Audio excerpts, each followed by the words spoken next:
Hey guys, we are ready to process the honey. So this machine is called a decapper. A decapper. And what it does is that it removes the capping that the bees put in order to protect the honey.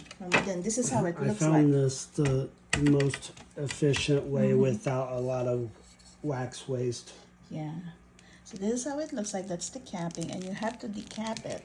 If you don't remove it, you'll have a hard time extracting the honey.